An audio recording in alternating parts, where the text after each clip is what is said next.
তারেক রহমানের নেতৃত্বে সুন্দর স্বপ্নের বাংলাদেশ আমরা গর্ব, কেউ ঠেকাইতে পারবে না। আগামী নির্বাচনে আমরা দেশব্যাপী আপনাদের জন্য অনেক সুযোগ সুবিধা নিয়ে আসছি।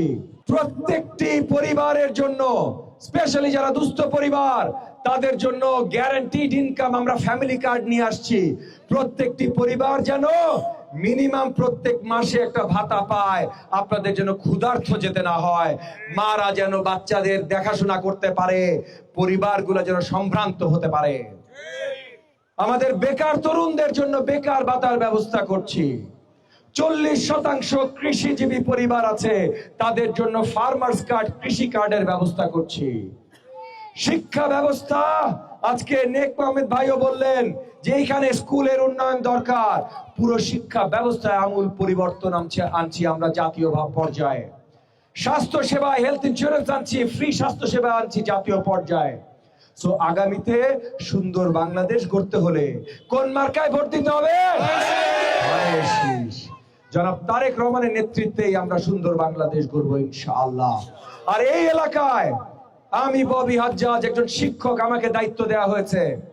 জনাব তারেক রহমান আমাকে দায়িত্ব দিয়েছেন, বেগম খালেদা জিয়া মৃত্যুর আগে আমাকে দায়িত্ব দিয়েছেন আপনাদের সেবা করবার জন্য। নিষ্ঠার সাথে দিন রাত আপনাদের সেবার কাজেই আমি নিয়োজিত এবং আগামীতেও তাই থাকবো ইনশাআল্লাহ। আপনারা যদি 12 তারিখ ধানের শীষে ভোট দিয়ে আমাকে জয়যুক্ত করেন, তাহলে জাতীয় সবকিছু তো হবেই, এটা তো আপনাদেরকে বলেই দিলাম।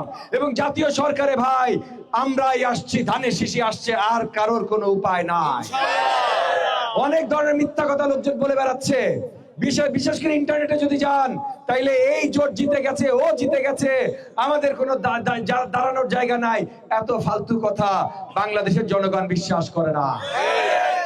এই এলাকায় আপনাদের এই যে রাজেশ বললেন, নেক ভাই বললেন স্কুলের কথা, এখানে রাস্তার কথা, আপনার খালের কথা, কালভার্ট যে দরকার, এক এলাকা থেকে আরেক এলাকায় যাইতে পারেন না, সেই ব্যবস্থা নেওয়ার কথা, অত্র এলাকার উন্নয়নের কথা, নতুন রাস্তা তৈরি করার কথা, খাল শুকিয়ে গেছে বালু দিয়ে, সেটা আবার ড্রেজিং করে উঠিয়ে দেওয়ার কথা, খালটা যেন আবার পরিষ্কার ভাবে চলে।